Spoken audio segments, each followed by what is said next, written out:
হরে কৃষ্ণ কৃষ্ণ কৃষ্ণ হরে হরে। তো ভক্তবৃন্দগণ, আজকের ভিডিওটি রয়েছে 2025 সালে যদি আপনার জীবনে সুখ আসতে চলেছে তা আপনারা খুব সহজেই বুঝতে পারবেন 5টি সংকেতের মাধ্যমে। আর আমাদের জীবনে ভালো এবং খারাপ সময় অবশ্যই থেকে থাকে, তবে কিছু লক্ষণ রয়েছে যা আমাদের ভালো সময় আসে না খারাপ সময় আসে, তা অনেক ভক্তদেরকে আগে থেকেই সেই লক্ষণগুলো দিয়ে থাকে।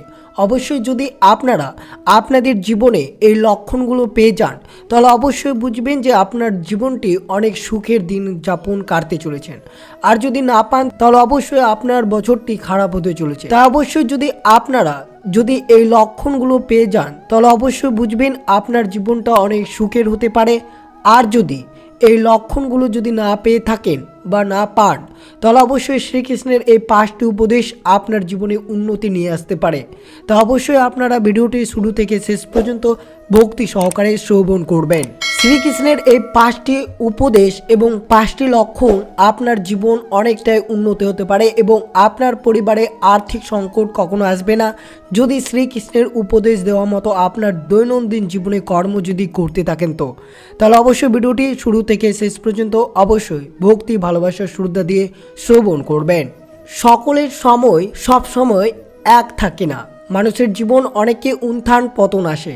এইসব উত্থান পতনের আগে অনেক সময় এর পূর্ব লক্ষণ দেখা যায়। যখন আমাদের ভালো সময় আসে তখন এটি অনেক সুখ, উন্নতি, অর্থ, ভালোবাসার সম্মান নিয়ে আসে এবং অনেক ভক্তদের যখন খারাপ সময় আসে তা মানুষের জীবনে অর্থনৈতিক দুর্ভাগ্য সব কিছু নেমে আসে। কিন্তু অবশ্যই যদি আপনারা এই কয়েকটি লক্ষণ যদি না পান আপনাদের জীবনে তাহলে অবশ্যই শ্রীকৃষ্ণের এই 5টি উপদেশ যদি আপনার জীবনে উপলব্ধি করতে পারেন তাহলে অবশ্যই সকল সমস্যা দূর হবে শ্রীকৃপায়। তা অবশ্যই আপনারা ভিডিওটি মনোযোগভাবে শ্রবণ করুন। আর অবশ্যই যদি সময় ভালো হয় তাহলে একজন মানুষের সহজে বড় সমস্যা থেকে বেরিয়ে আসতে পারেন। সেই সঙ্গে খারাপ সময় ছোট সমস্যা বড় ক্ষতি করে। বলা হয় যে যখন আমাদের জীবনে ভালো বা খারাপ সময় আসতে চলেছে প্রকৃতি অবশ্যই আমাদের একটি সংকেত দেয়, কিন্তু কখনো কখনো আমরা এই লক্ষণগুলো বুঝতে পারি না, কারণ আমরা সেগুলো সম্পর্কে খুব কম জানি। তা অবশ্যই এই কয়েকটি লক্ষণ অবশ্যই আপনারা শ্রবণ করুন।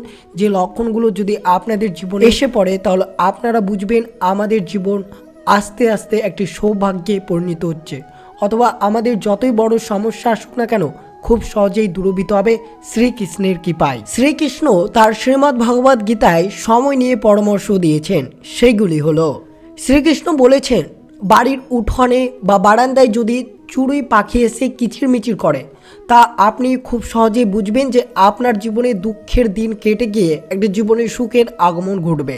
এই লক্ষণটির মাধ্যমে আপনারা অবশ্যই আপনাদের জীবনে সুখ সমৃদ্ধির বৃদ্ধির লক্ষণ পাবেন। 2025 সালে এটি একটি একমাত্র লক্ষণ যেটি শ্রীকৃষ্ণ তার শ্রীমদ্ ভগবদ গীতায় আলোচনা করা রয়েছে। অবশ্যই দ্বিতীয় নম্বর লক্ষণটি হচ্ছে শ্রীকৃষ্ণ বলেছেন গরু যদি বাড়ির সামনে গোবর দিতে আসে বা গর্জন করে তবে তা বাড়িতে সুখ সমৃদ্ধি বৃদ্ধি লক্ষণ হয়। এই অবস্থায় ব্যক্তি ভালো অর্থ লাভ করে। শুভ ফল বাড়তে গরুকে অবশ্যই রুটি খাওয়াতে ভুলবেন না। যদি হঠাৎ করে আপনার কাছে সুন্দর প্রজাপতি দেখা দিতে শুরু করে তবে এটি বুঝবেন জীবনে সুখের রং পূর্ণ করার লক্ষণ। তাদের জীবন সুখের রং পূর্ণ করে। যদি আপনার কাছে যদি সুন্দর প্রজাপতি এসে বসে, তো বাড়ির সামনে যদি আকন্দ গাছ জন্মায় তাহলে বুঝবেন মানুষের ভাগ্য বদলে যায়। এটি কয়েক ধনী হওয়ার লক্ষণ বলে মনে করা হয়। কোথাও যাওয়ার সময় যদি ডান দিকে সাপ বা বানর দেখতে পান তাহলে এটি ইঙ্গিত দেয় যে আপনি প্রচুর অর্থ পাবেন। সকালে ঘুম থেকে ওঠার সঙ্গে সঙ্গে যদি পুজোর নারিকেল দেখা যায়, মন্দিরে ঘণ্টা ধ্বনি শোনা যায় তাহলে এটি ধন সম্পদ ও উন্নতির লাভের ইশারা করে ভগবান। তাই আপনাকে বুঝতে হবে যে এইসব ভগবান আপনার জন্য ইঙ্গিত প্রদর্শন করছে আপনার দুঃখের সময় কেটে গিয়ে একটি সুসময় আগমন ঘটবে।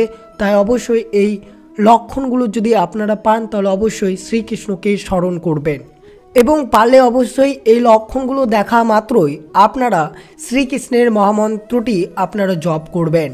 আপনি যদি পথে কোনো কয়েন পড়ে থাকতে দেখলে বুঝবেন ধার দেওয়া টাকা শীঘ্রই ফেরত পেতে চলেছেন। এছাড়াও এটি শক্তিশালী আর্থিক অবস্থা এবং লাভের লক্ষণ। আপনি যদি প্রত্যেক দিন পুজো করেন তাহলে পুজোর সময় এই লক্ষণটি আপনারা অবশ্যই পাবেন।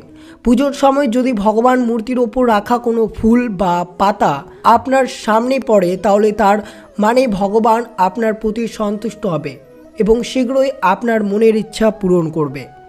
অবশ্যই এরপরে যেটি লক্ষণ সেটি অবশ্যই আপনার জন্য শুভ লক্ষণ হতে পারে। যদি কেউ চাকরির পরীক্ষায় সাফল্য পেতে পারছে না বা চাকরির ইন্টারভিউয়ে কোনো সাফল্য বা চাকরি পাওয়ার সাফল্য পাচ্ছে না, তাহলে অবশ্যই এই লক্ষণটি আপনারা চাকরি বা ইন্টারভিউ পরীক্ষা দেওয়ার সময় যদি আপনি একটি গরু বা নারিকেল দেখতে পান তবে একটি শুভ লক্ষণ বলে মনে করা হয়।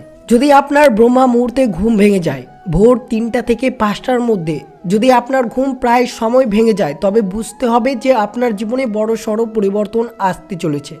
এর ফলে বুঝবেন যে আপনার জীবন সঠিক পথে চলছে, শীঘ্রই ভালো কিছু হতে পারে আপনার সঙ্গে। এইসব লক্ষণগুলো শ্রীমদ্ ভগবদ গীতায় লেখা রয়েছে যে একবার নারদ মুনি ভগবান বিষ্ণুর সঙ্গে দেখা করতে বৈকুণ্ঠ ধামে গিয়েছিলেন।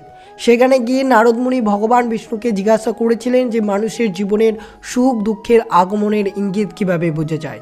ভগবান বিষ্ণু তখন নারদ মুনিকে বললেন, যখন কোনো ব্যক্তি এইসব লক্ষণগুলো তাদের জীবনে আগমন ঘটবে তারা অবশ্যই বুঝতে পারবে যে তাদের জীবনে খারাপ সময় কেটে একটি সুদিনের আগমন হতে চলেছে।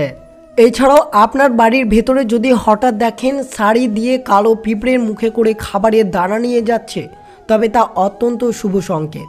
বুঝবেন মা লক্ষ্মীর কৃপায় দৃষ্টি পড়েছে আপনার বাড়ির উপর। এছাড়াও ছোট ছোট পাখি অথবা পায়রা আপনার বাড়ির কোথাও যদি বাসা বাঁধে তবে তা শুভ সংকেত বহন করে নিয়ে আসে। অবশ্যই শ্রীকৃষ্ণ নারদ মুনিকে বলেছেন পশু পাখিদের ইঙ্গিত থেকে ভালো সময়ের সংকেত পাওয়া যায়। যেমন কোনো বিড়াল যদি আপনার বাড়িতে সদ্য বাচ্চার জন্ম দেয় তাহলে ধরে নিতে হবে ভগবান কোনো শুভ ইঙ্গিত আপনাকে দিচ্ছে। এই সময় বিড়ালের আপনারা কোনো ক্ষতি করবেন না, এটি আপনার জন্য খারাপ হতে পারে। এছাড়াও স্বপ্নে যদি প্যাঁচা, ময়ূর, হাতি, সাপ বা টিকটিকি দেখেন তাহলে খুব শীঘ্রই অর্থ লাভ হতে চলেছে আপনার। অর্থাৎ এতক্ষণ যে সংকেতগুলোর কথা আলোচনা করা হলো তার কোনোটি যদি আপনার ক্ষেত্রে ঘটে তাহলে বুঝবেন ভগবান আপনার ওপর সহায় হয়েছে এবং খুব তাড়াতাড়ি আপনার খারাপ সময় কেটে ভালো সময় আসতে চলেছে। যেমনটা শ্রীকৃষ্ণ শ্রী নারদ মুনিকে এই সব সংকেতের কথা উল্লেখ করেছেন। আর এছাড়াও যদি আপনারা এই কয়েকটি সংকেত বা কয়েকটি লক্ষণের মধ্যে যদি আপনারা কোনোটিও যদি আপনার জীবনে লক্ষ্য করতে না পারেন তাহলে অবশ্যই শ্রীকৃষ্ণের বলা বাণী অবশ্যই আপনার জীবনে উপলব্ধি করুন, আপনার ওপর শ্রীকৃষ্ণের কৃপা বর্ষিত থাকবে। হিন্দু ধর্মের অনুসারীরা বিভিন্ন ঠাকুরের পুজো করেন। সব ঠাকুরের মধ্যে কৃষ্ণ ভগবানের ভক্ত অনেক বেশি, বিশেষ করে তরুণ প্রজন্মের কৃষ্ণের খুবই ভক্ত, কারণ কৃষ্ণ হলো প্রেমের দেবতা। রাধা কৃষ্ণের প্রেমের সারা জগৎ বিখ্যাত। তাই হিন্দু ধর্মের অনুসারীদের মনে কৃষ্ণ বাস করেন সর্বদা। সকলের এই ভগবানের উপর অপার বিশ্বাস। তাই অবশ্যই যদি আপনার জীবনে এই কয়েকটি লক্ষণ যদি না দেখতে পান তাহলে এই কয়েকটি উপদেশ আপনারা অবশ্যই আপনার জীবনে উপলব্ধি করবেন। অবশ্যই আপনার দিনটি অনেকটাই শুভ হবে। শ্রীকৃষ্ণ অর্জুনকে বলেছেন মানুষের সবথেকে বড় শত্রু হলো তার নিজের রহস্য। নিজের রহস্য আপনার বিনাশের জন্য যথেষ্ট। তাই নিজের রহস্য কখনো কাউকে বলা উচিত নয়। সেই রহস্য আপনার মধ্যেই রহস্য হয়ে থাকতে দেবেন। ইন্দ্রিয় 5টি: চক্ষু, কর্ণ, জিহ্বা, নাসিকা এবং ত্বক। চোখ দিয়ে আমরা দেখি, কান দিয়ে শুনি। সৃষ্টিকর্তা আমাদের দুটো কান, দুটো চোখ, দুটো নাসারন্ধ্র দিয়েছে। কিন্তু কখনো ভেবে দেখেছেন কি যে জিহ্বা একটি কেন দিয়েছেন? কারণ প্রকৃতির চাই আমরা কম কথা বলি, কারণ বেশি কথা সৃষ্টিকর্তা করে বাচলতা অনেক মানুষের বিনাশের কারণ হতে পারে। মানুষ এমন এক ধরনের বিচিত্র শ্রেণীর প্রাণী যে নিজের থেকে আর্থিক দিক থেকে ছোট মানুষকে সর্বদা ঘৃণা করে, তাকে আরও নিচে দেখানোর চেষ্টা করে, সবার সমানে তাকে ছোট করে, তাকে নিরাশ করে বলে যে তার দ্বারা জীবনে কিছুই হবে না। কিন্তু তারা ভুলে যায় যে হাজার হাজার বড় বড় মানুষের থেকেও বড় একজন আছে, সে হলো সময়। সময় কখন বদলে যায় কেউ জানে না।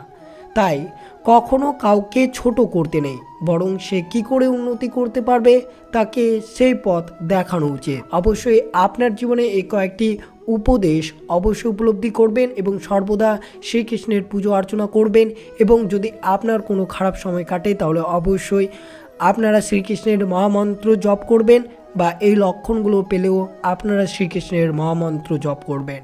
তো অবশ্যই 2025 সালের এই নতুন বছরে আপনারা অবশ্যই এই কয়েকটি লক্ষণ উপলব্ধি করবেন এবং সর্বদা শ্রীকৃষ্ণকে ভক্তি, ভালোবাসা, শ্রদ্ধা দিয়ে অবশ্যই পুজো অর্চনা করবেন। এই ছিল ভিডিওটি ভালো লাগলে অবশ্যই চ্যানেলটিকে সাবস্ক্রাইব করবেন, লাইক করবেন, কমেন্টে ভক্তি, ভালোবাসা, শ্রদ্ধা দিয়ে জয় শ্রীকৃষ্ণের জয় অবশ্যই লিখে দিতে ভুলবেন না। তো সুস্থ থাকবেন, সতর্ক থাকবেন। জয় শ্রীকৃষ্ণ, রাধে রাধে।